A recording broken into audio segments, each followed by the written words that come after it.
अस्सलाम वालेकुम guys, welcome to my channel. आज हम आपके साथ चपली कबाब की रेसिपी शेयर करने जा रहे हैं। ये देखिए, इसके लिए हमने जो इंग्रेडिएंट्स लिए हैं वो यहाँ पे शो हो रहे हैं आपके सामने। हमने इसके अंदर जो है मशीन का कीमा जो है बारीक लिया है, तकरीबन आधा किलो के करीब है ये। और इसमें जो मसाला जार डलेंगे उसके अंदर देखिए हमने नमक लिया है, ये अपने आप अकॉर्डिंग टू टेस्ट ले सकते हैं। और लाल मिर्च पिसी 1 चम्मच है, आधी चम्मच जो है हल्दी है, और ये जो है काली मिर्च पिसी हुई आधी चम्मच है, और आधी चम्मच जो है पिसा गरम मसाला है। और ये हमने टिक्का मसाला किसी भी कंपनी का आप 1 चम्मच ले सकते हैं। और ये चिकन पाउडर जो है आधी चमची हमने लिया है। इसके साथ ही ये हरी मिर्चें हैं, ये चॉप होंगी। टमाटर चॉप होंगे, ये हमने 1 टमाटर 2 टमाटर लिया है। और ये हरी मिर्चें हैं, और ये हमने 1 बड़ा प्याज लिया है, ये भी चॉप होगा। ये हमने ज़ीरा और साबित धनिया, इसको हमने जो है फ्राई पैन पे जो है हल्का सा कौरा है, फ्राई किया है। और इसको अब हम जो है वो ग्राइंड करेंगे, थोड़ा सा मोटा मोटा सा। ठीक है, ये हम इसमें डालेंगे। अच्छा, ये हमने बेसन लिया है, तकरीबन 4 टेबल स्पून हमने ये बेसन लिया है। और इसको भी हमने फ्राई पैन पे कौरा है, ब्राउन, हल्का हल्का सा लाइट ब्राउन किया है। बहुत ज़्यादा तेज़ आंच पे नहीं करिएगा, हल्की आंच पे करिएगा। और फिर इसको हमने निकाल के रख लिया है। लास्ट में जब हम ये डालेंगे तो देखेंगे जितनी हमें नीड होगी, जितनी ज़रूरत होगी, हम उतना ही इसमें बेसन ऐड करेंगे। जी गाइस, तो अब हम तमाम चीज़ें, तमाम मसाले जो हमने ये रखे थे, ये हम अपने कीमे के अंदर जो है वो ऐड कर देंगे। तमाम चीज़ें, ये देखिए कुटा और भुना ज़ीरा और साबित धनिया, ये भी हमने इसमें ऐड कर दिया है। ये चॉप टमाटर जो हैं वो भी हम इसके अंदर ऐड कर रहे हैं, ये देखिए। और ये हमने चॉप की हुई प्याज है, ये देखिए, प्याज और हरी मिर्चें चॉप की हुई हैं। चॉप करना है जैसे हम खौगीने वगैरह के लिए करते हैं, और वो भी हम इसमें ऐड कर देंगे कम्प्लीटली जो है। थोड़ा सा निचोड़ के करिएगा कि पानी इसके अंदर नहीं जाए। और उसके बाद हम इसके अंदर जो है ये जो हमने बेसन कौर के रखा है, फ्राई करके रखा है, इसको भी हम इसके अंदर ऐड करेंगे। जी गाइस, तो देखिए ये हमने बहुत अच्छे तरीके से मिक्स कर लिया है। अभी इसमें हमने बेसन नहीं डाला है अपना, सिर्फ जो है हमने तमाम मसाले, टमाटर, हरी मिर्चें, प्याज, तमाम चीज़ें जो हैं ये बहुत अच्छी तरीके से मिक्स कर ली हैं। इसके अंदर हम 1 चम्मच अदरक लहसुन भी डालेंगे और उसको भी बहुत अच्छे तरीके से मिक्स करेंगे। और उसके बाद जो है हम जो ये देखिए ये 2 टेबल स्पून पहले डाल के इसको अच्छी तरीके से मिक्स करेंगे। और उसके बाद हम देखेंगे बहुत ज़्यादा हार्ड अगर नहीं हो रहा है, नॉर्मली नज़र आ रहा है, तो बस 2 चमचे काफ़ी हैं। लेकिन अगर सॉफ्ट बहुत ज़्यादा नज़र आ रहा है कि आपसे लग रहा है कि ये बन नहीं पाएंगे, तो आप जो हैं इसके अंदर मज़ीद बेसन बढ़ा सकते हैं। जी गाइस, तो देखिए इसके अंदर मैंने 4 टेबल स्पून जो है वो बेसन मिलाया और अच्छी तरीके से मिक्स कर दिया है। देखें ये इसका लुक कितना खूबसूरत आ रहा है।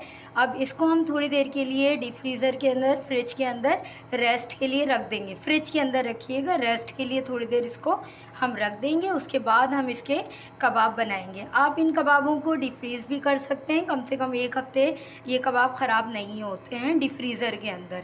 आप डीप फ्रीज़ करके रख दें और जो है वो फिर उसके बाद निकाल के उसको फ्राई करें, बेहतरीन कबाब बनेंगे आपके ये। अगर आपको ये मेरी रेसिपी पसंद आई है तो लाइक और शेयर करिएगा लाजमी, और जो है सब्सक्राइब करें मेरे चैनल को।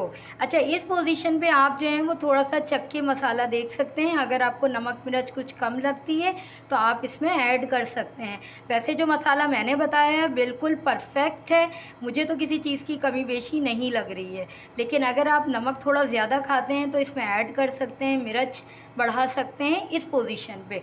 और अच्छे तरीके से फिर दोबारा मिक्स करके आप इसको ओके कर देंगे। इसके अंदर ना मैंने कोई अंडा डाला है, ना ही कोई बाहर का मसाला पैकेट, कुछ भी नहीं डाला है। ये घर के मसालों से तैयार किया है। टिक्का मसाला अगर आपके पास नहीं अवेलेबल है तो आप इसके अंदर चाट मसाला डाल सकते हैं और टिक्का मसाला को स्किप कर सकते हैं, कोई इशू नहीं है। तो आपके ये कबाब देखिएगा कितने बेहतरीन, ना ये टूटेंगे ना ये बहुत ज़्यादा हार्ड होंगे, बेहतरीन कबाब बनके ये तैयार होंगे। गाइस, जो हमने जो है मैरिनेट करके पूरा कीमा जो है मसाले मिला के जो फ्रिज में रखा था रेस्ट के लिए, उसको निकाला और उसमें फिर हमने हरा धनिया ऐड करके ये देखें कबाब बना लिए हैं। ये हमने कबाब इसके बनाए हैं, ये मैं अभी फ्राई करने वाली हूँ। और ये जो है मैं डिफ्रीज़ करूँगी। देखें डिफ्रीज़ करने की पोजीशन यही होनी चाहिए, एक के ऊपर एक कबाब नहीं रखना है। इसी तरीके से आप इसको अलग अलग रखेंगे और डिफ्रीज़र में रख देंगे। जब ये हार्ड कंडीशन में आ जाएंगे तब आप इसको जो है छुरी या पीछे चम्मच के मदद से निकाल के आप उसको बॉक्स के अंदर फिर उस कंडीशन में रख सकते हैं। अगर आप एक के ऊपर एक रख देंगे तो ये जम जाएंगे और ख़राब हो जाएंगे। अब हम इनको जो है ये बिल्कुल फ्राई होने की कंडीशन में है, अब हम इनको फ्राई करेंगे। गाइस ये देखिए हम पैन में हमने जो है ऑयल डाला है और ये हमने अपने कबाब जो हैं वो फ्राई होने के लिए रख दिए हैं। अच्छा, इसके अंदर जो है आप ख्याल रखिएगा, इसको धीमी आंच पे जो है कबाबों को फ्राई किया जाएगा। धीमी आंच पे करिएगा इसको, ताकि ये जो है अंदर तक गल जाएं, पूरे तरीके से जो है वो अच्छी तरीके से फ्राई हो जाएं। हम एक तरफ जो है थोड़ी देर पकाएंगे, उसके बाद इन कबाबों को पलट देंगे और फिर हम इसको तकरीबन जो है जब तक पूरे लाल नहीं हो जाए अच्छे तरीके से, लगे नहीं कि तल गए हैं, जब तक जो है इसको हम फ्राई करेंगे। गाइस ये देखिए हमने जो है वो कबाब अपने जो है वो पलट दिए हैं, अच्छे तरीके से ये अब फ्राई हो रहे हैं। मज़ीद इनको बहुत अच्छे तरीके से हम फ्राई करेंगे और इनका कलर जो है वो इस किस्म का, ये जो कबाब नज़र आ रहा है आपको, इस किस्म का जो है इनका कलर होना चाहिए। तो फिर हम इनको डिश आउट करेंगे। जी गाइस, तो देखिए ये हमारे चपली कबाब बिल्कुल रेडी हैं, जूसी क्रिस्पी, और कोई चपली कबाब देखें टूटा नहीं है और फ्राई भी बहुत अच्छे तरीके से हुआ है। सॉफ़्ट भी हैं ये, बिल्कुल ये सॉफ़्ट हैं, लेकिन जो है वो टूटे नहीं हैं। देखिए हार्ड भी नहीं हुए हैं और बहुत ज़्यादा वो भी नहीं हुए हैं, सॉफ़्ट भी बहुत ज़्यादा नहीं है, हार्ड भी बहुत ज़्यादा नहीं है, बेहतरीन बने हैं। आप इसको ट्राई ज़रूर करिएगा। मेरी रेसिपी पसंद आए तो लाइक शेयर लाजमी करें और मेरे चैनल को सब्सक्राइब करें। Thank you so much.